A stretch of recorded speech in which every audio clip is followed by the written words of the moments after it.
part des salutations de Monsieur Moana Greg, donc, qui est l'inspecteur de l'éducation nationale en charge des langues et cultures polynésiennes et de l'anglais, qui n'a pas pu se joindre à nous et qui m'a confié la lourde et heureuse tâche de le représenter aujourd'hui. Alors, l'intitulé de mon intervention, évidemment, est dispositif 5 heures, mise en œuvre progressive de 5 heures d'enseignement en langue polynésienne en gestion coordonnée avec le français et l'anglais.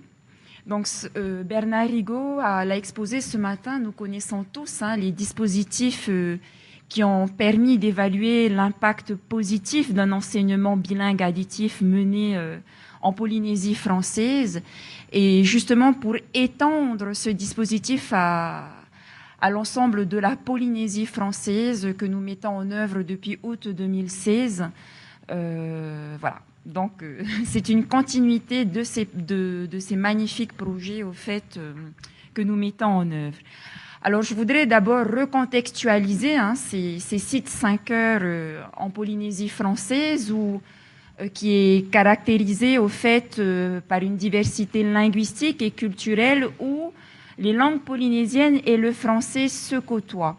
Donc, je m'appuie ici sur les recherches de Charpentier et François, qui démontre bien au fait qu'il existe 7 langues polynésiennes en Polynésie française. Le tahitien, qui comporte le plus grand nombre de locuteurs, au fait, constitue avec le français des langues véhiculaires. Et dans tous les archipels de la Polynésie française qui, eux, ont leur propre langue. Voilà. Et donc, dans le cadre de l'école, aujourd'hui, en 2016, c'est plus de 37 000 élèves qui bénéficient de l'enseignement des langues et cultures polynésiennes dans l'ensemble des écoles du premier degré.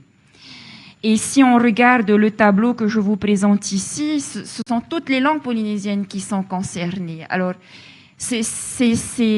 les données que je présente ici sont importantes parce que dans le cadre de la mission de sauvegarde de l'école, on remarque ici, comme je disais tantôt, le Reo Tahiti comporte plus de locuteurs et donc plus d'apprenants. On a donc plus de chances au fait de préserver le Reo Tahiti. Du moins, l'école peut faire quelque chose et elle a un rôle important ici. Contrairement au fait au Reo Areva et au Reo Rapa qui comportent moins de locuteurs, on a donc moins d'apprenants. Et si on ne fait rien, comme Jacques Vernaudon le disait dans un article, dans une génération, on aura affaire à des langues mortes. Ce sont des données que je présente personnellement aux parents pour leur faire prendre conscience du rôle qu'ils ont à jouer dans le cadre de la préservation des langues autochtones en Polynésie française. Alors, pour favoriser ce plurilinguisme, cette diversité linguistique et culturelle, on a un cadre institutionnel qui est favorable, qui encourage les actions en faveur du Reo Maori à l'école primaire dans le premier degré. Qui est explicite, où il faut tirer profit de la diversité linguistique de la société polynésienne pour favoriser le plurilinguisme tout au long de la scolarité. Alors, on l'a entendu plusieurs fois ce matin, si la langue d'enseignement est le français, si c'est inscrit dans la charte de l'éducation, nous avons quand même des programmes bâtis sur le cadre européen, le CECRL, qui nous permettent d'affirmer aujourd'hui devant les enseignants que les langues polynésiennes sont aussi des langues d'enseignement et de communication. Elles ne sont pas que des langues de culture. Et c'est important de rappeler auprès des enseignants justement ce cadre européen qui préconise au fait une approche actionnelle et communicationnelle que nous tentons justement d'apporter en termes de mise en œuvre effective sur le terrain auprès de nos enseignants sur l'ensemble de la Polynésie française. Alors, les dispositifs, comme je disais tantôt, que je présente aujourd'hui, c'est pas quelque chose de nouveau. Ce sont des choses qui ont été expérimentées encore une fois de 2006 jusqu'en 2014. Tout le monde connaît ces dispositifs. Et il est important aussi de noter justement que, en plus de ces dispositifs, on a parallèlement mené des dispositifs pour l'anglais. à partir de 2007, qui visait d'abord les classes du CM2, donc du cycle 3. Jusqu'ici, on n'a pas fait d'études, on va dire, parallèles pour savoir comment s'est déroulé exactement le dispositif anglais, est-ce qu'il y a eu un impact, mais c'est quelque chose qu'on ne peut plus dissocier, qu'on ne peut plus cloisonner puisqu'on parle de plurilinguisme. Et c'est pour ça que dans mon intitulé, je parlais de l'enseignement des langues polynésiennes en gestion coordonnée avec le français et l'anglais, parce qu'aujourd'hui, on est obligé de trouver des stratégies de formation, d'information et de sensibilisation qui va prendre en compte toutes les langues enseignées à l'école pour montrer aux enseignants que dans un cadre, dans un enseignement plurilingue bien mené, au fait, on peut aborder les programmes avec sérénité. Et la question de sérénité est importante, au fait, pour encourager les enseignants à mettre en œuvre les 5 heures en langue polynésienne de manière progressive. Alors, si on regarde la charte de l'éducation de 2011, vient le projet éducatif quadriennal qui fixe des objectifs précis. On nous demandait autrefois, l'objectif était autrefois de généraliser pour les langues et cultures polynésiennes, pour le Reo Maori, 5 heures en maternelle. Voilà, c'était l'objectif fixé. Et en anglais, de généraliser l'enseignement de l'anglais dans toutes les écoles de la Polynésie française, en commençant par le CM2. Lorsque le projet quadriennal est arrivé à échéance en 2015, nous n'avons pas atteint ces objectifs pour X raisons et aussi parce que les enseignants nous ont fait part d'une insécurité professionnelle devant la tâche d'enseigner les langues et cultures polynésiennes à raison de 5 heures, certes, mais aussi en anglais. Parce que l'anglais, on a quand même beaucoup d'outils disponibles, des choses qui existent déjà, alors qu'en langue polynésienne, nous avons dû créer, inventer, innover des outils pédagogiques à destination des enseignants dans toutes les langues polynésiennes. Du coup, on a revu les objectifs. On a revu les objectifs et puis on les a, on va dire, rédigés autrement. On ne parle plus aujourd'hui de l'enseignement des langues, de l'anglais d'un côté, des LCP de l'autre, mais il s'agit bien de mener ces enseignements de manière simultanée. Ensemble, on va avancer ensemble avec le français. Et donc, aujourd'hui, on vise le premier objectif, c'est d'intensifier l'exposition aux langues polynésiennes de la maternelle au CM2. Alors, je dis pas que formuler de cette manière rassure les enseignants, mais ça change la donne quand même. Alors que dans la charte d'éducation précédente, c'était 5 heures à la fin, voilà. L'aspect obligatoire a été un frein pour les enseignants.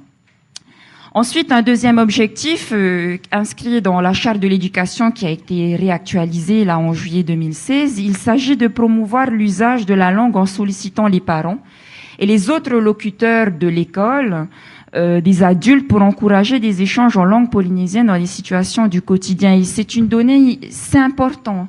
Parce que là, on veut impliquer les familles et cette implication justement des familles est explicite dans la charte de l'éducation.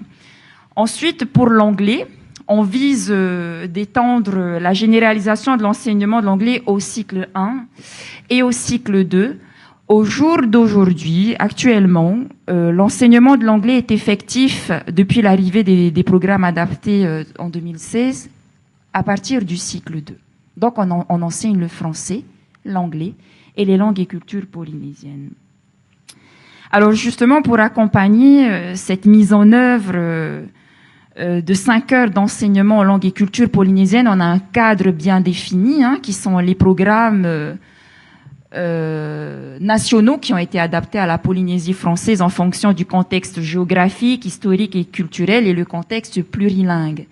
Et depuis septembre 2016, nous en sommes heureux. Nous avons également produit des documents d'accompagnement dans les langues polynésiennes qui apparaissent sur ma présentation sur le diaporama, en Eo Enana, Reo Manga, Eo Enana, Eo Enata, Reo Mangareva, Paumutu, Rimatara et Rurutu.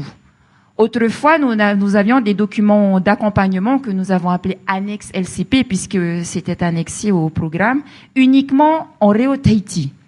Donc, c'est un progrès énorme, c'est une avancée énorme dont nous sommes fiers.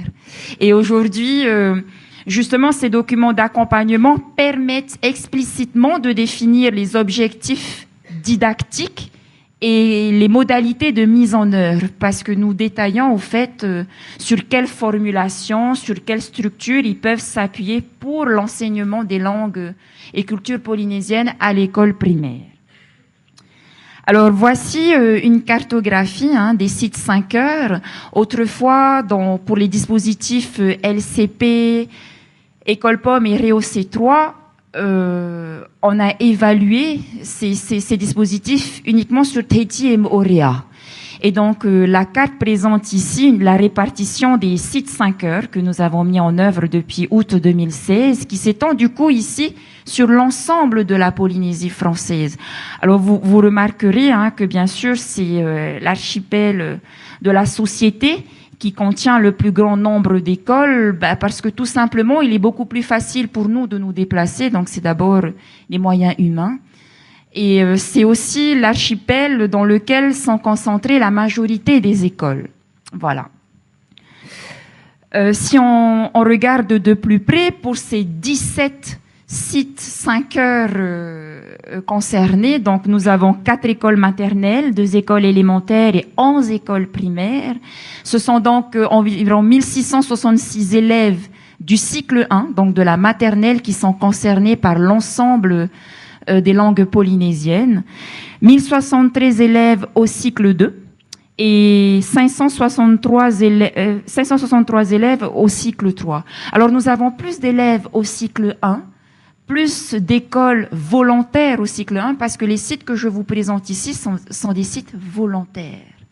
Voilà, ce sont des choses qui sont menées sur la base du volontariat.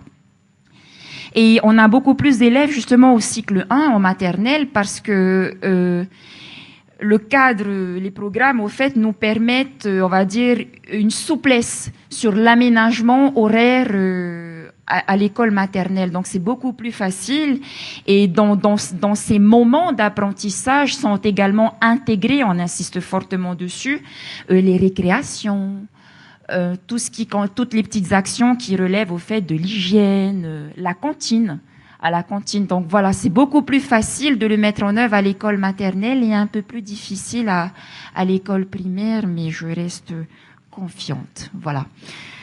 Alors, si on s'intéresse de plus près aux langues polynésiennes concernées, donc avec les dispositifs que nous avons mis en place depuis août dernier, nous avons donc comme langue polynésienne le Réo Tahiti, le Réo Enana, le Réo Enata et le Réo Paumotu, et comme perspective le Réo Rurutu et le Réo Rimatara. Donc 2 écoles vont intégrer les dispositifs à partir de la rentrée août 2017. Donc nous sommes sur la bonne voie.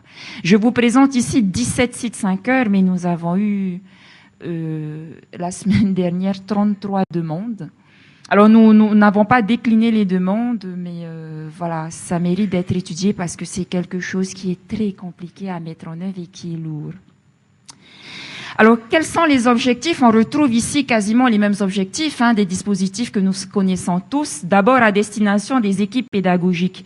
Il s'agit effectivement, d'abord dans un premier temps, d'informer les équipes sur les résultats des dispositifs qui ont existé, parce qu'ils savent que ça a un impact positif, nos enseignants, mais ils n'ont pas encore compris en quoi est-ce que ça a un impact positif, pourquoi et pourquoi. Donc du coup, lorsque nous nous déplaçons dans les écoles, nous prenons le temps d'exposer toutes les recherches pour les convaincre davantage. Ils sont convaincus, mais pas tout à fait, voilà, de l'impact au fait de cet enseignement sur les apprentissages. Ensuite, nous visons bien sûr d'étendre progressivement, encore une fois, les 5 heures d'enseignement, du cycle 1 au cycle 3 sur l'ensemble de la Polynésie française. Ensuite, ces dispositifs nous permettent également de relever les difficultés rencontrées par les enseignants. Autrefois, ils avaient des difficultés sur les outils. Ils nous disaient tout le temps qu'ils n'avaient pas assez d'outils. Aujourd'hui, ils ne peuvent plus nous donner cette excuse, on va dire, hein, parce qu'ils sont outillés. Par contre, on relève encore des difficultés sur le lexique. Et voilà, ils mettent encore du temps, on va dire, à élaborer des séquences pédagogiques et ils sont encore à la recherche du comment on dirait pour enseigner tel concept dans telle ou telle langue. Ensuite, il s'agit de réguler des pratiques parce que des choses se font. Il est plus facile, et finalement, quand on a des locuteurs, des enseignants parfaitement locuteurs, c'est pas plus facile pour eux de mettre en œuvre des séquences parce qu'ils parlent beaucoup plus que les apprenants. En revanche, quand on a des enseignants non locuteurs, ce qui est intéressant, c'est qu'ils développent des stratégies d'enseignement qui sont intéressants à exploiter. Du coup, ils sont obligés de chercher comment est-ce que je vais pouvoir transmettre un concept, une connaissance, développer des compétences de manière stratégique en langue polynésienne.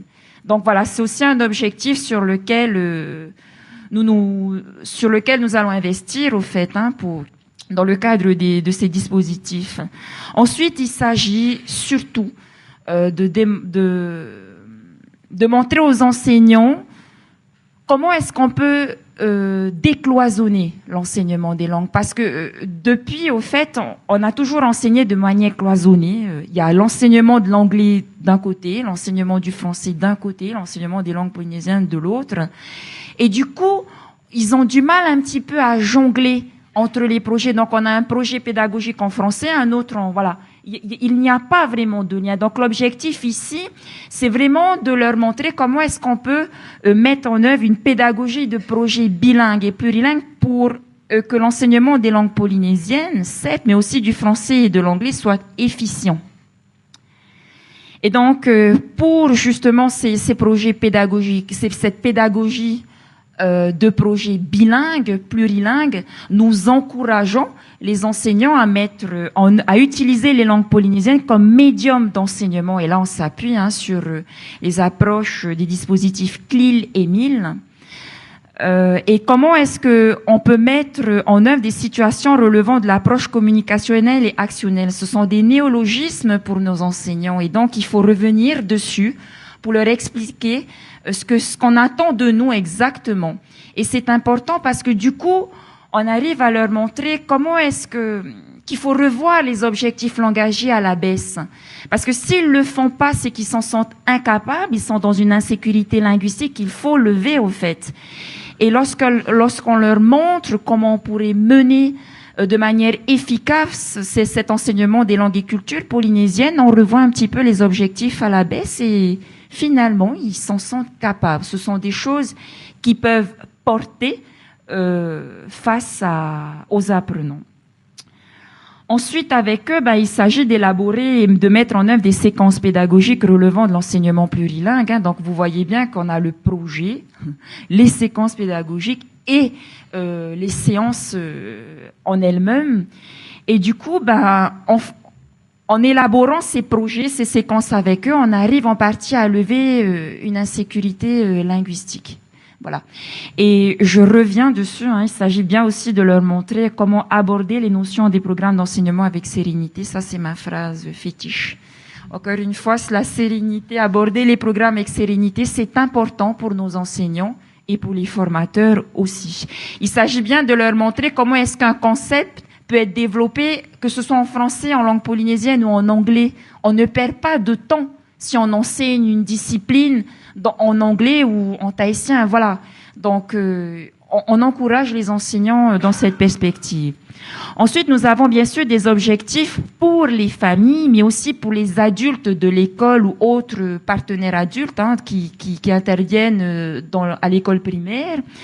Donc, on informe également les familles sur l'impact positif de cet enseignement bilingue, plurilingue mené à l'école. Et on essaie en tout cas de leur faire comprendre, prendre conscience du rôle qu'ils jouent sur la construction des compétences langagières des élèves dans un environnement familial et social plurilingue. Ensuite, nous essayons de promouvoir l'usage des langues polynésiennes en sollicitant les parents et les autres locuteurs adultes pour encourager les échanges dans les situations au quotidien. Je vous parlais tantôt des récréations, des cantinières. On tire vraiment profit des compétences de tous les adultes qui interviennent dans les écoles qui ont été identifiées ici pour les sites 5E. Et donc, du coup, ça nous permet de les sensibiliser sur le fait que s'ils continuent, eux, s'ils continuent justement dans les échanges au quotidien en langue polynésienne, on favorise forcément la transmission générationnelle, et on rentre effectivement dans cette mission de sauvegarde qu'à l'école. Et il s'agit bien sûr de réconcilier les familles avec l'école. Je le disais tantôt dans la charte de l'éducation, c'est une action que l'on nous demande de mener, et on sait tous que lorsque l'on intervient auprès des parents, devant les parents dans les langues locales, les langues qu'ils comprennent le mieux, on arrive davantage à les séduire et à les embarquer dans la même pirogue. Voilà. Alors, quels sont les moyens humains pour ces dispositifs? Nous avons donc le pôle plurilingue qui siège à la Direction générale de l'éducation et des enseignements, dans lequel, nous avons un département pédagogique, et donc le pôle plurilingue fait partie des départements existants à la DGEE.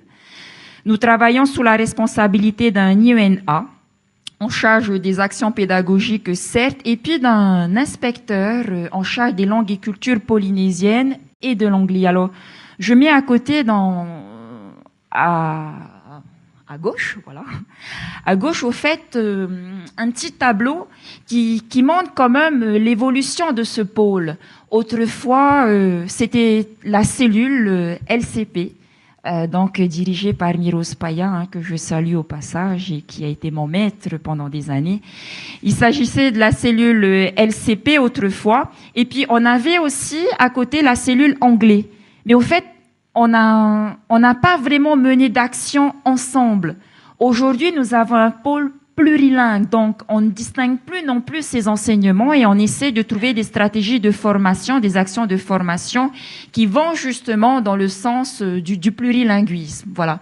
Donc c'est une nouveauté parce que ça nous demande, nous formateurs et à l'inspecteur aussi, vraiment de trouver des méthodologies de formation qui vont favoriser l'enseignement plurilingue dans nos classes. Et donc avec le pôle plurilingue, excusez-moi, j'ai oublié. Donc dans le pôle plurilingue, nous sommes deux. Ma collaboratrice Chris, qui est en charge de l'anglais, donc qui est conseillère pédagogique, et moi-même pour les langues polynésiennes. Et donc nous avons des relais sur le terrain, c'est ce que je vous présente ici. Au total, nous avons 18 enseignants animateurs qui sont chargés de prendre la relève sur le terrain, répartis sur toute la Polynésie française. Quand le dispositif LCP a commencé, nous en avions 20 en langue polynésienne, 15 en anglais.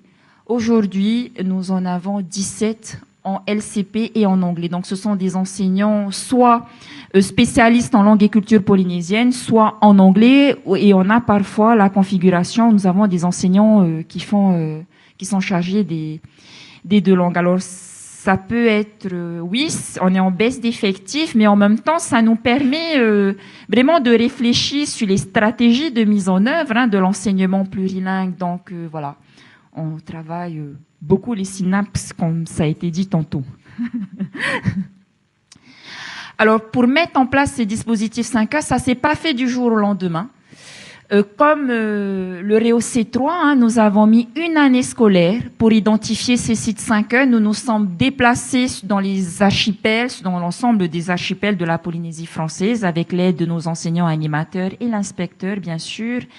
Et la présence de l'inspecteur est importante, parce qu'il vient ici appuyer la position de l'institution, et c'est quand même quelque chose qui a un poids sur nos actions de formation et de sensibilisation des partenaires.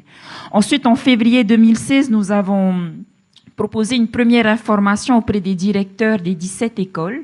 Et de février à juin 2016, nous avons informé chaque école concernée. Par Skype, in situ, par mail, voilà, nous avons utilisé tous les moyens du bord pour informer justement les équipes et leur dire, bon, ben, on arrive à partir d'août 2016, voilà. Alors, pour justement accompagner les enseignants, nous avons des actions de formation à destination d'abord des enseignants animateurs et qui sont aussi, pour quelques-uns, des conseillers pédagogiques et des directeurs d'école. C'est ce que je vous présente dans le tableau ci-dessus. Alors, vous remarquerez qu'en 2015 et 2016, nous avions la formation des enseignants en LCP et, d'un autre côté, la formation des LVE. Alors que maintenant, depuis la rentrée d'août, on les forme ensemble, simultanément. Ce qui nous permet, nous, du coup, de faire profiter aux enseignants animateurs en LCP ce que savent les LVE et vice-versa. Et du coup, on est obligé d'éclairer les lanternes de tout le monde dans toutes les langues et tout le monde se sent concerné. Et donc, pour ces formations à destination des EA et des conseillers pédagogiques, nous avons aussi associé les directeurs des sites 5E puisque ce sont les premiers conseillers pédagogiques des écoles. Donc voilà, nous avons des actions de formation simultanées qui nous amènent encore une fois, nous formateurs, à trouver des pistes de formation qui va pouvoir au fait finalement englober toutes les langues. Voilà, et ça c'est important. Et donc en février 2017, pendant 15 jours, nous recevrons un enseignant référent par site 5E. Donc nous aurons entre 15 et 17 enseignants. Nous formerons ces enseignants au fait qui seront chargés à leur tour d'en faire la promotion pour aider les collègues dans l'ensemble de leur école respective. J'ai bientôt fini, ça va, je suis pas en retard, ok. Ensuite, nous avons d'autres actions de formation à destination des enseignants, mais aussi des familles. Donc là, c'est plutôt de la sensibilisation et de l'information. L'action, le type A, donc que j'ai appelé type A, il s'agit d'une formation in situ. Donc avec ma collègue en anglais, on se déplace dans une école et on mobilise, on est dans l'école donc toute la semaine. Et donc pour cette formation in situ, elle se déroule en 4 temps. Le premier temps, on leur propose une animation. Donc c'est une formation à la carte, parce qu'on leur envoie plusieurs capsules pédagogiques au fait. Ils choisissent un sujet, 1, 2, 3, 4, et on se débrouille au fait avec Chris pour les sortir de la classe. Donc quand Chris fait un sujet en anglais, je remplace les enseignants pour les sortir, et c'est ainsi qu'on fonctionne au fait pour que chacune puisse apporter son expertise, et à la fin de ces animations, s'il y en a plusieurs bien sûr, je conclus au fait avec une touche de l'enseignement plurilingue. Voilà, toujours pour que ce soit mené de manière harmonieuse. Ensuite, nous avons le deuxième temps que j'ai appelé temps d'observation. Donc ici, ce sont les formateurs qui proposent des séances. Ensuite, à l'issue de ces séances, nous menons une analyse avec les enseignants pour identifier, on va dire, les grandes phases, des choses simples au fait. Les objectifs, comment formuler un objectif langagier, un objectif disciplinaire. Ensuite, un troisième temps qui consiste au fait, dans le troisième temps, au fait, ce sont les titulaires de classe qui proposent la séance et on régule ensemble, juste à la fin de la séance, les séances qui sont menées donc avec nous. Et enfin, le quatrième temps, il s'agit de la réunion avec les familles. Sur tous les sites où nous nous déplaçons, nous réservons 2 heures, donc hors temps scolaire, à la fin de la journée d'école, où nous prenons le temps de recevoir les parents, d'informer les parents alors au travers de films. Nous leur proposons ce qui se fait en classe.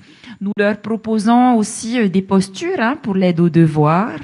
Nous leur proposons des témoignages, que nous avons pu au fait récolter sur l'ensemble de l'archipel, sur l'ensemble de la Polynésie française. Ensuite, une un deuxième type de formation que j'ai appelé type B, au fait. Ce sont des formations qui sont délocalisées et sur la base du volontariat. Donc, on propose des ateliers de langue, en langue tahitienne essentiellement, puisque c'est pour cette langue que nous avons le plus de demandes. Donc, au fait, tous les mercredis après-midi, à raison de 2 heures par mercredi, nous proposons des formations à destination des enseignants où on leur donne des cours de tahitien, tout simplement. Ensuite, nous avons aussi des animations, donc toujours les mêmes capsules que la formation in situ, que nous demandent aux enseignants pendant les vacances scolaires. Donc, on se tient à leur disposition justement pour leur apporter des informations pédagogiques, des apports théoriques et didactiques. Et enfin, la dernière action de formation que j'ai appelée type C, toujours in situ. Alors là, c'est vraiment quelque chose à la carte. Ils nous envoient leurs demandes et au fait, notre planning, il est full jusqu'en juillet 2017. On n'a pas une semaine de repos, on n'a pas 2 jours de repos. Donc, c'est important parce que c'est encourageant surtout. Parce que du coup, on intervient tout le temps, tous les jours, dans une école ou dans une formation sollicitée. Voilà. Donc, le type d'action que nous avons pour la formation des enseignants. Bon, donc, je vous présente ici quelques exemples de capsules de formation, comme par exemple la répartition des 5 heures hebdomadaires en LCP. Comment est-ce qu'on peut le faire concrètement? Comment on pourrait l'organiser? Comment on peut répartir ces 5 heures en réo en prenant en compte bien sûr les créneaux qui sont accordés par exemple à l'étude comparative des langues. Voilà, quelque chose. Voilà, une action. Ensuite, les différentes approches plurilingues, l'approche plurielle, l'approche pluriculturelle, la gestion coordonnée des langues, l'éveil aux langues. Parce que tout ça, pour eux, c'est nouveau, mais en même temps, ils le mettent déjà en place. Maintenant, à mon sens, ils n'arrivent pas encore à mettre les mots exacts qui permettent justement de dire, moi, je travaille telle compétence et il faut que je continue dans ce sens-là. Donc, ils ont des pratiques que nous encourageons parce que voilà, il y a des choses déjà de fait. Ensuite, on régule juste des petites choses au fait, on va dire, pour que l'enseignement des LCP, de l'anglais et du français d'ailleurs aussi, soit vraiment efficace avec les élèves.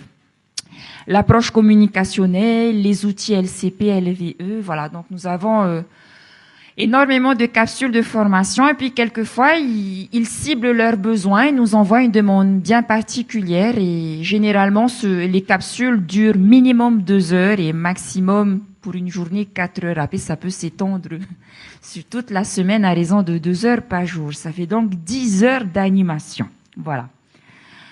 Alors nous avons des outils pour développer l'enseignement des LCP certes, mais aussi en anglais. Des outils qui ont été mis à disposition des équipes gratuitement. Voilà, donc le ministère a tenu à outiller les équipes pédagogiques. Alors, outre les outils que je vous présente ici, nous avons aussi outillé les 17 sites 5 heures de mallettes pédagogiques comprenant des albums, des dictionnaires, des apports théoriques, des ouvrages théoriques et didactiques, et dans tous les enseignements. Pas seulement l'enseignement de l'anglais et du tahitien, voilà, ça concerne vraiment tous les enseignements, les mathématiques, les sciences et les arts plastiques. Alors, comme vous pouvez le constater ici, nous avons des outils bien définis qui apparaissent également dans une circulaire du ministère. C'est important, les circulaires, pour montrer la position au fait de l'institution. Tout simplement. Donc, pour le Réo-Mahi, au cycle 1 à l'école maternelle, nous préconisons 2 outils prioritaires, apprendre le tahitien à l'école maternelle et après One 1. Et dans ces outils, ce qui est intéressant, c'est que nous avons tout ce qui est didactique, donc l'aspect didactique, mais aussi comment le mettre en œuvre dans plusieurs champs disciplinaires. Et c'est ce qui séduit les enseignants parce qu'il faut leur expliquer comment on peut faire en EPS, comment on peut mettre en œuvre en mathématiques, comment on peut mettre en œuvre dans le cadre de la découverte du monde. Au cycle 2, nous préconisons le didacticiel, Didareo 1. Et voilà, le Didareo 1, le Didareo Itei, donc qui a pour thématique au fait la mère. Et voilà. Et pour le cycle 3, nous avons un manuel qui s'appelle Reo-Tahiti au CM2. Nous en avons un également en 6e. Voilà, donc si il n'y a que le CM2 qui est concerné, nous sommes en train de finir un autre outil, au fait, du CP au CM1. Voilà. En LVE, en anglais, nous avons aussi des outils de référence. Hein. Alors, ce qui est intéressant ici, c'est que nous avons des outils de référence pour chaque langue, mais après, les actions de formation consistent au fait à montrer aux enseignants comment est-ce qu'on peut utiliser harmonieusement les outils et en LCP et en anglais, parce que c'est une chose de les avoir, mais c'est une autre chose de les utiliser à bon escient. Et on essaie de leur faire prendre conscience que ce sont des supports, que ce sont pas des méthodologies, modèles. À eux de réguler, à eux d'identifier les objectifs et de voir comment est-ce qu'on peut les utiliser au mieux, justement, pour que toutes les langues soient concernées, finalement. Et donc là, pour août 2017, nous avons encore de gros chantiers qui vont être finalisés, du coup. Donc le Didareo 2, Ite Oire, donc sur la thématique de la ville, hein, c'est un didacticiel en A. Voilà. Et au fait, j'avais fini. Voilà. C'était... Voilà. Merci beaucoup. J'ai pas vu. Pardon. Non, mais c'était très dynamique et très riche comme exemple. Et ça fait plaisir de voir un tel dispositif et toute l'énergie qui est déployée à sa réussite. Et du coup, c'est un exemple intéressant aussi comparativement au Vanuatu, où là, on vient de se mettre en place. Ici, d'avoir un petit peu un recul historique pour voir que ça fonctionne et qu'il y a beaucoup de demandes. Donc, on a un temps pour les questions. Éventuellement, on peut aussi faire débat sur ce volet enseignement, didactisation des langues, avec l'exemple de Patrick. Je ne sais pas si Patrick, tu veux revenir pour la discussion. Donc, des questions pour Samantha, pour le débat. Steph, derrière toi.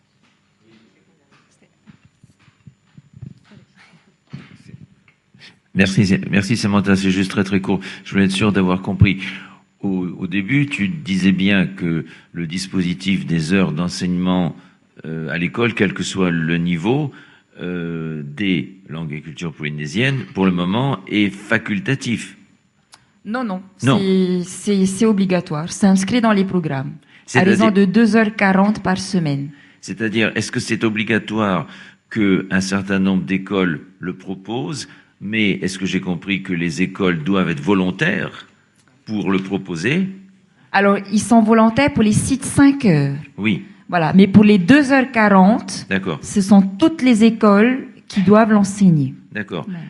Et ils doivent le proposer, mais les parents peuvent décider de le demander ou pas, ou les enfants y vont de toute façon? Ils y vont tous, au fait. D'accord. Et les parents soutiennent activement et fortement ce projet. Très bien, très bien. Merci. Bravo. Merci.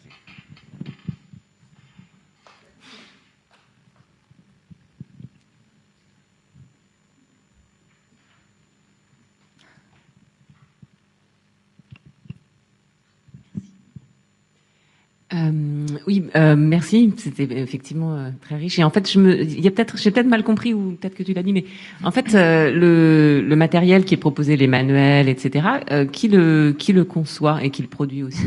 Nous. Ah, vous faites tout? Oui. Oui. Oui, Miros peut en témoigner également. Hein. Et donc, nous sommes soutenus et accompagnés par les académiciens. Alors, autrefois, nous avions le CRDP, mais pour la conception, ce sont les membres du pôle et de la cellule. Donc, oui, nous concevons tout, nous relisons tout. Nous nous chargeons également de suivre les impressions, la répartition. Donc, oui, nous faisons tout. C'est des manuels, si j'ai bien compris, qui sont valables pour toutes les langues. Donc, il y en a. Alors, après, chaque enseignant va remplir, en fait, avec la langue qu'il connaît.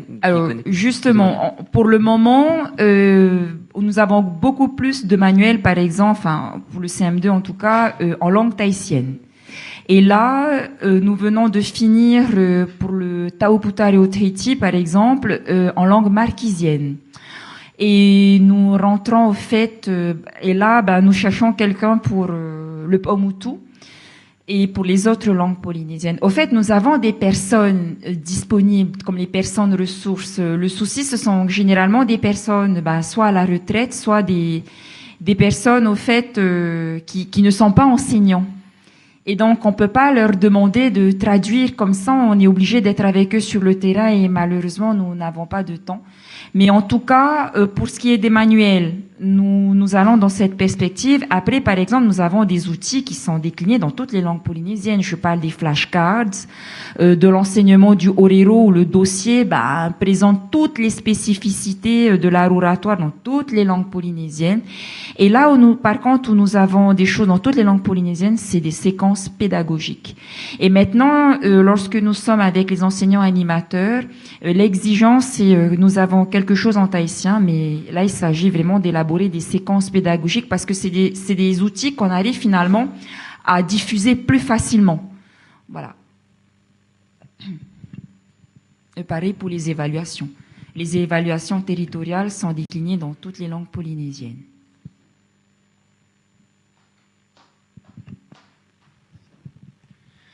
Si j'ai bien compris, au départ c'était un pôle LCP, puis après c'est devenu un pôle plurilingue. Oui. C'est bien ça. Et la question que je me posais, pour parler un petit peu comme John et Passa, est-ce qu'on risque pas de diluer la priorité des langues qui restent au profit de la priorité des langues de ceux qui partent? Puis en fait c'est pas tout à fait exactement la même logique. Donc je me demandais, on peut très bien imaginer à terme, même si je pense pas que ça se passera, on peut introduire dans le pôle plurilingue du japonais, du mandarin, etc. Et finalement, les langues locales peuvent se retrouver de plus en plus à la marge, en tous les cas ne pas être prioritaires. Alors que lorsqu'il y avait un pôle LCP, en termes d'affichage, elles apparaissaient clairement comme une priorité identifiée avec leur propre spécificité. Ok. Alors, je vais essayer de répondre à la question, Monsieur Rigaud.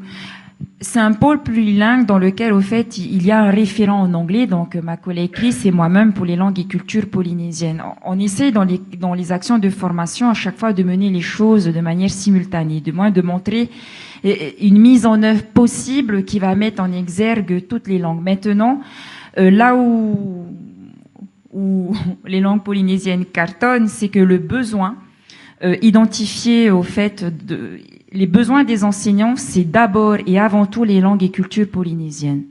Donc pour le moment, nous ne sommes pas encore dans le cas que vous évoquez, mais en tout cas, le plus grand besoin en ce moment, c'est pas pour l'enseignement de l'anglais, mais bien pour l'enseignement des langues et cultures polynésiennes. Donc on met le paquet dessus. Voilà, j'espère qu'on arrivera, mais je pense pas. Parce que c'est vraiment un besoin, et les enseignants commencent à prendre conscience de l'importance des langues et cultures polynésiennes. Donc, voilà, on se retrouve avec des enseignants finalement qui mettent plus en œuvre et plus aisément le réomahi que l'anglais. Voilà. Je sais pas si j'ai répondu. Mais... Moi, j'ai une question, oui.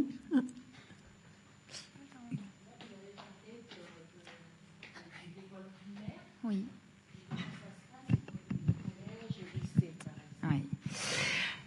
C'est une question à laquelle que je ne pouvais pas échapper, évidemment. Alors,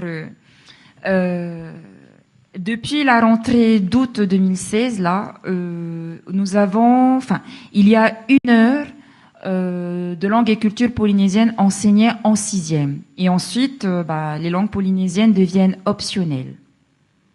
Voilà. Pour le moment, ce que je peux dire. Nous encourageons, bien sûr, les actions dans le cadre de la continuité des apprentissages. Et donc, au fait, pour les 6e, par exemple, pour assurer l'heure de 6e, en réomahi en 6e, 12 professeurs des écoles ont été justement réquisitionnés, entre guillemets, au fait, pour monter dans le second degré. Et ces 12 professeurs des écoles, justement, qui ont été recrutés, ne s'occupent que de l'enseignement du réo maori en 6e à raison d'1 heure par semaine, et en plus ils ont les APP. Voilà. Donc pour le moment, nous en sommes là et on espère aller plus loin dans les années à venir. Voilà. Après, c'est un chantier compliqué, difficile, sur le plan politique et autres, mais nous y arrivons. Je reste confiante. Toujours. Voilà. Stéphane. Oui, merci à Patrick et à Samantha pour leurs exposés. Et j'ai une question sur comment les enseignants, ça a été évoqué, mais j'aimerais qu'on revienne un peu sur cette question. J'ai l'impression que les enseignants, et ma question est aussi orientée vers Patrick, sont soumis à une sorte de double injonction contradictoire. C'est-à-dire d'un côté, maintenant, donc avec la mise en place de ces politiques, on les encourage à introduire l'enseignement des langues locales et à les valoriser. Et d'un autre côté, ils sont sous la pression de leur hiérarchie, des inspecteurs, où ce qui compte finalement, c'est d'avoir des bonnes notes en maths et en français. Et c'est une des sources de stress chez les enseignants, il me semble, quand on les rencontre. Est-ce qu'ils réagissent là-dessus? C'est-à-dire que ma question ne porte pas sur comment vous faites pour les rassurer. J'ai compris que quand vous interveniez, vous essayez de présenter les choses de manière sereine. J'ai bien compris. Mais est-ce que vous pouvez chacun témoigner de cette réalité-là, qui est, enfin moi, qui je trouve tangible, et encore il y a encore 3 jours, j'ai croisé un enseignant dans la rue qui m'a dit ça. Il m'a dit on aimerait bien le faire, mais il y a quand même les maths et le français, quoi. Ça revient tout le temps comme une litanie. Et s'ils le disent, c'est parce que fondamentalement, c'est comme ça qu'est construit le système éducatif français, en tout cas. Je sais pas comment ça marche à Vanuatu. C'est-à-dire que dans les évaluations, CM2 et compagnie, il y a maths français, il n'y a pas tahitien, etc., quoi. Du coup, ils ont cette espèce d'épée de Damoclès au-dessus de la tête qui les fait hésiter. Oui, alors, tu veux répondre d'abord? Okay. Merci Jacques pour ces questions. C'est important de le souligner, effectivement, les enseignants sont préoccupés par les attendus en mathématiques et en français. Alors, il faut être stratégique, évidemment. Donc, lorsque je suis confrontée à ce type de questionnement, je propose d'emblée ce qui peut être fait en mathématiques, par exemple, dans le cadre de l'enseignement des mathématiques, où on propose clairement, explicitement des séquences pédagogiques ou des projets pédagogiques qui sont menés dans le cadre de l'enseignement des mathématiques en langue polynésienne. Et nous avons des séquences élaborées sur la numération pour le moment essentiellement, parce que pour la géométrie, je manque encore de vocabulaire et de lexique. Mais on leur montre justement, on leur propose des séances, on élabore avec eux des séquences qui mettent en avant justement les mathématiques. Et du coup,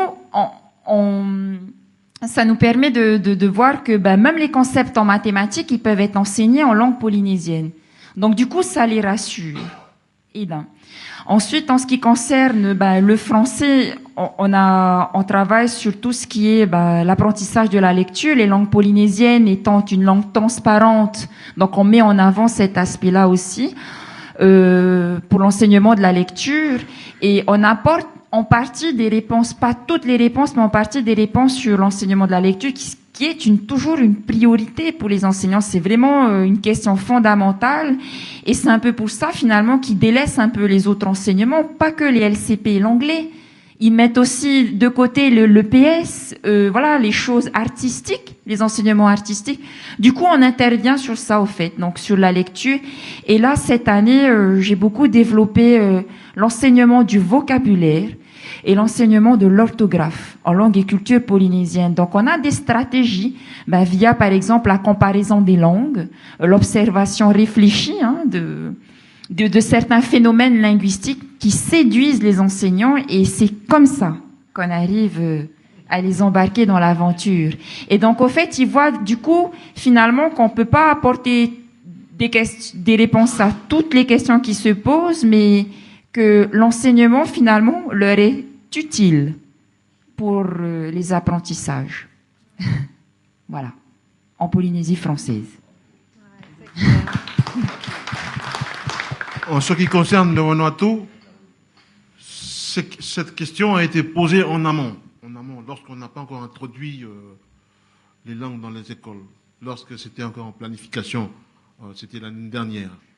On avait les gens, j'ai entendu poser ce genre de questions. Mais pour le moment, après 8 mois d'enseignement des langues locales, on n'a pas encore le temps d'y réfléchir. Ouais, je crois. Parce que c'est juste un tout début. Hein. Oui, pour nos amis australiens, j'aimerais que vous compreniez un peu la situation pour voir à quel point c'est un enjeu pour nous, cette affaire. Il se trouve que en Polynésie, on est donc dans quelque chose qui est l'héritage du système éducatif français, et donc on a un tas de protocoles d'évaluation des enfants et des statistiques comparatives. Et on nous met sous le nez régulièrement les statistiques locales, avec les taux de réussite en maths et en français, avec les statistiques nationales. Et on nous explique qu'en gros, la Polynésie a 30 ans de retard par rapport aux moyennes nationales. C'est pour ça que je parlais tout à l'heure d'injonction contradictoire. Elle n'a pas 30 ans de retard à cause des langues polynésiennes, évidemment. Mais c'est facile de mettre sur le dos des langues polynésiennes. Quand nous proposons, quand les actions qui sont menées par Samantha sont mises en œuvre, régulièrement, on a des inspecteurs de l'éducation nationale qui débarquent des IGN. On a des rapports, c'est écrit noir sur blanc. Hein. Dans des rapports de la Cour des comptes, c'est écrit noir sur blanc. En gros, on nous explique, oulala, mais c'est pas comme ça qu'on va rattraper les 30 années de retard que vous avez en termes de décalage en maths et en français. Oui, donc c'est pour ça que je parlais d'injonction contradictoire. D'un côté, on a l'institution locale qui pousse pour la mise en place de cet enseignement, et de l'autre, à cause de ces indicateurs comparatifs qui n'ont pas de sens. S'il y a 30 ans de décalage, c'est parce que le système éducatif polynésien est beaucoup plus jeune que le système éducatif français, évidemment, et que c'est pas la même population, etc., avec des facteurs linguistiques et culturels qui sont derrière. Mais voilà, hein, c'est ça qui rend les choses aussi difficiles et compliquées. Tout à fait. Merci, Jacques. Il nous reste encore quelques minutes s'il y a d'autres questions.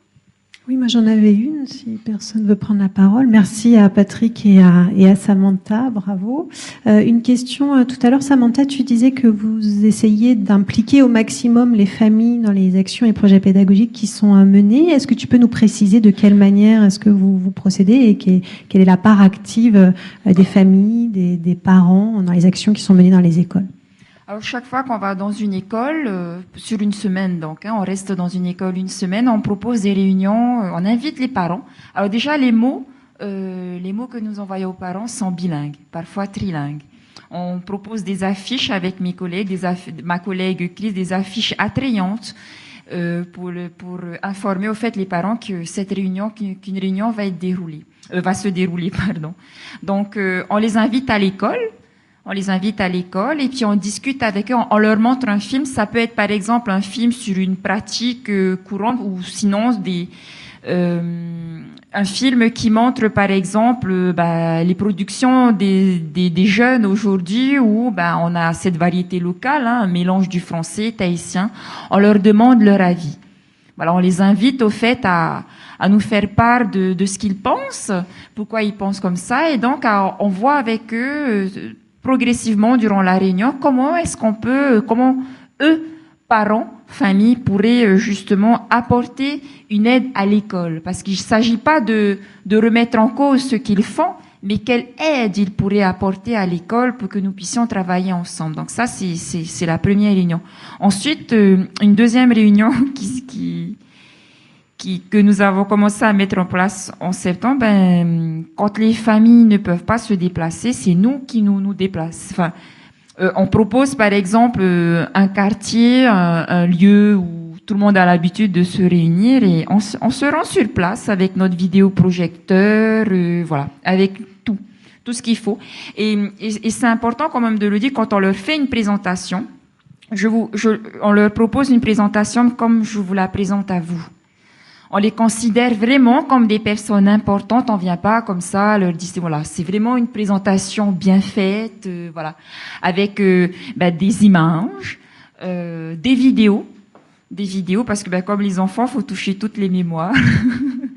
Voilà, donc on s'appuie sur beaucoup de films et de témoignages, surtout parce que du coup, en montrant comment ça se passe ailleurs, petit à petit, il s'ouvre un petit peu, il s'ouvre au débat et c'est beaucoup plus facile d'avoir l'implication des parents au travers de films, voilà. Donc on leur montre ce qui peut se faire à la maison, mais aussi à l'école. Parfois, on mène une séance dans la journée. On filme rapidement avec les enfants, on fait le montage en 10 minutes sur iPad et on projette pour montrer aux enfants. Et puis le fait justement de montrer aux parents ce que font leurs enfants en classe, du coup ils sont fiers et que parfois ils sont étonnés des productions de leurs enfants. Ils pensent que les enfants vont pas y arriver et puis finalement en classe ils arrivent à la production orale et parfois même écrite en langue polynésienne. Donc du coup, ils prennent conscience que c'est tout à fait possible. Et voilà. Et généralement, on retourne 6 mois après. Donc pour voir ce qui s'est passé. Alors dès qu'ils nous voient arriver, ils nous disent tu sais, on a fait ça. Et pour la prochaine fois alors, quand tu reviens, voilà. Donc ils nous attendent toujours. Comment nous voilà.